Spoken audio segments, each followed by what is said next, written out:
Pada zaman dahulu, hiduplah sepasang suami istri di negeri antah berantah. Mereka tidak punya anak, tapi sangat menginginkan seorang bayi perempuan.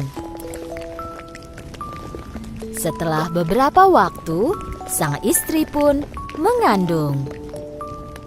Pada suatu hari, saat sang istri itu melihat keluar jendela, dia melihat kebun selada yang cantik milik tetangganya. Sejak saat itu, dia selalu membayangkan dirinya memakan selada itu. Aku akan mati jika tak memakan selada itu. Sang istri tidak mau makan dan badannya pun menjadi kurus.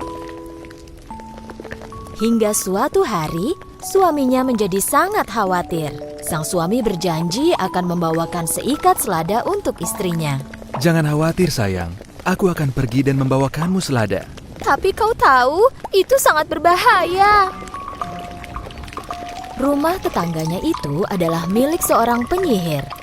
Dan kebun itu dikelilingi oleh tembok yang tinggi. Tak seorang pun yang berani masuk ke sana. Sang suami mengumpulkan segenap kekuatannya dan memanjat tembok. Dia memasuki kebun dan memetik segenggam selada.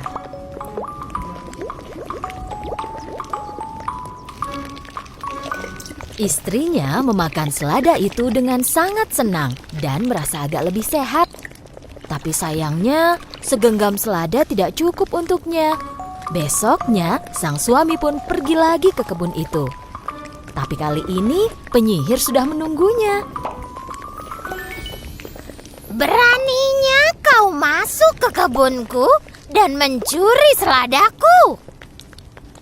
Istriku sedang hamil dan ingin sekali makan selada dari kebunmu. Kau kan bisa meminta izinku dulu. Kami semua sangat takut padamu. Kupikir kau tak akan mengizinkanku. Maafkan aku. Memaafkanmu? Kau akan dihukum.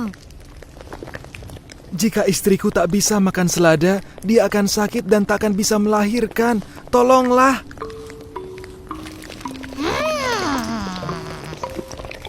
Bagaimana kalau kita buat kesepakatan? Kau bisa ambil selada sebanyak yang kau mau, tapi hanya dengan satu syarat. Begitu bayimu lahir, kau akan menyerahkannya kepadaku. Karena ketakutan, sang suami segera menerima kesepakatan itu. Setelah beberapa bulan, bayi mereka pun lahir. Tak lama kemudian, sang penyihir datang dan membawa pergi bayi itu. Dia menamainya Rapunzel. Karena jenis selada yang dimakan oleh ibu sang bayi itu bernama Rapunzel. Penyihir merawat bayi itu dengan baik. Saat Rapunzel berusia 16 tahun, dia menjadi gadis muda yang sangat cantik. Penyihir menaruhnya di menara yang tinggi di tengah-tengah hutan. Tetapi menara ini tidak ada tangganya. Hanya ada satu jendela kecil di puncak menara. Penyihir tak pernah memotong rambut pirang gadis cantik itu. Saat penyihir mengunjungi Rapunzel, dia akan berteriak memanggil dari bawah. Rapunzel! Rapunzel! Turunkanlah rambut emasmu. Ini ibumu, sayang. Rapunzel menurunkan rambut emasnya yang dikepang melalui jendela kecil itu. Dan dengan bantuan rambut Rapunzel, penyihir dapat naik ke puncak menara. Hal ini berlangsung selama bertahun-tahun. Pada suatu hari, seorang pangeran berburu di hutan itu. Dan mendengar suara nyanyian yang merdu dari dalam hutan.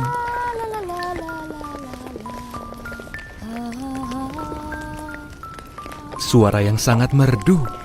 Pikir pangeran, lalu mengendarai kudanya mencari suara yang indah itu. Ketika dia tiba di menara tempat Rapunzel tinggal, dia melihat ke kiri, lalu ke kanan, tapi tak melihat ada tangga atau apapun untuk bisa naik ke puncak menara.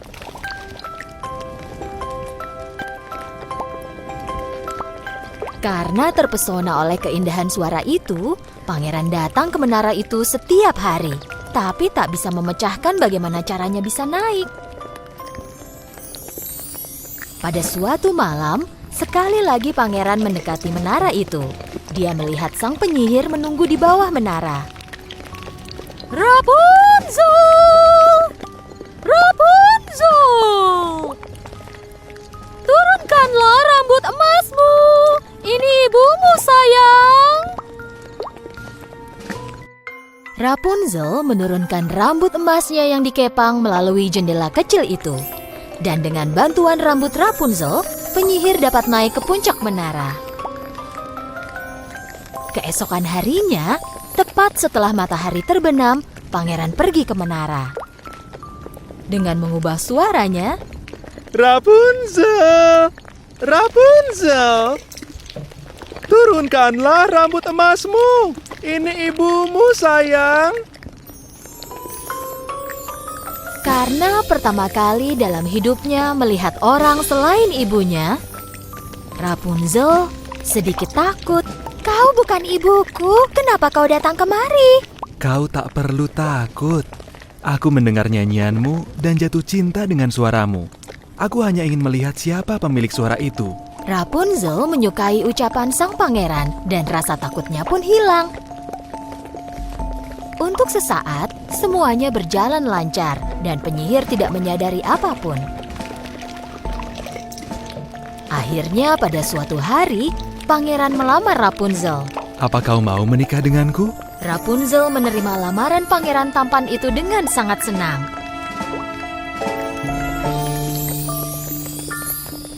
Tetapi Rapunzel tidak punya cara untuk turun dari menaranya. Tiba-tiba, dia punya ide cemerlang.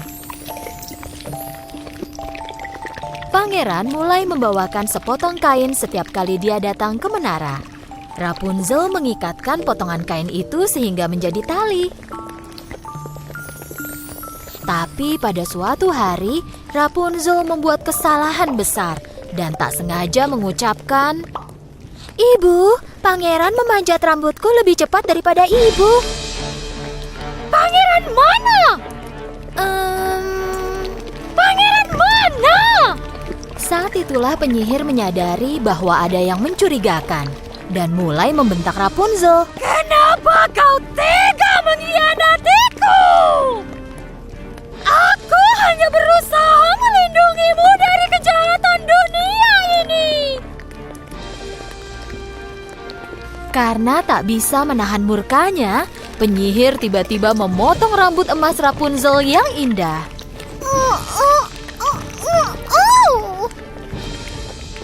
Lalu mengirim Rapunzel ke gurun di tempat yang sangat jauh. Malam itu, penyihir tinggal di menara dan menunggu pangeran tiba. Tak berapa lama, dia mendengar pangeran dari bawah menara. Rapunzel, Rapunzel, turunkanlah rambut emasmu. Ini aku, pangeran. Penyihir menurunkan rambut Rapunzel yang dipotongnya.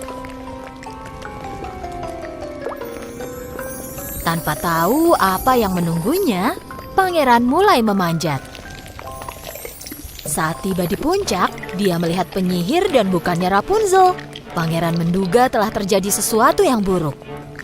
Saat penyihir mulai menyerangnya, sang pangeran terdorong ke belakang dan jatuh dari menara.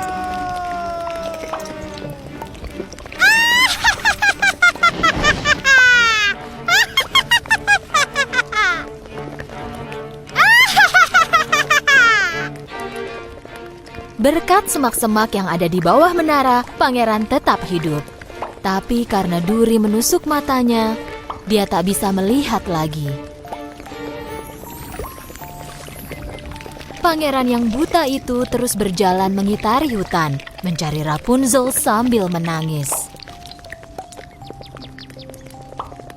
Dia makan tanaman dan buah yang tumbuh liar yang ada di hutan. Dia berjalan sangat jauh, sehingga akhirnya tiba di gurun tempat Rapunzel tinggal. Dan tiba-tiba terjadi sesuatu yang tak terduga. Pangeran mendengar suara nyanyian yang merdu. Dia langsung mengenali pemilik suara itu. Ini suaranya Rapunzel.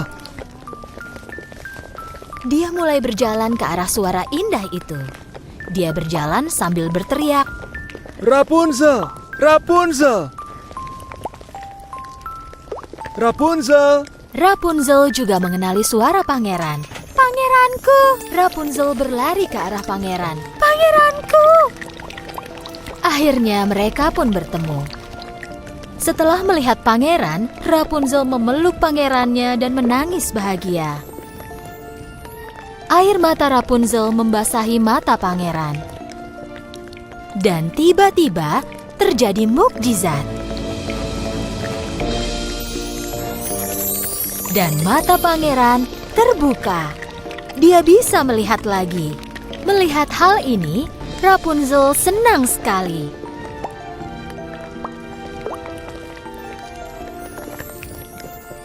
Mereka pun kembali ke kerajaan sang pangeran dan disambut dengan sukacita.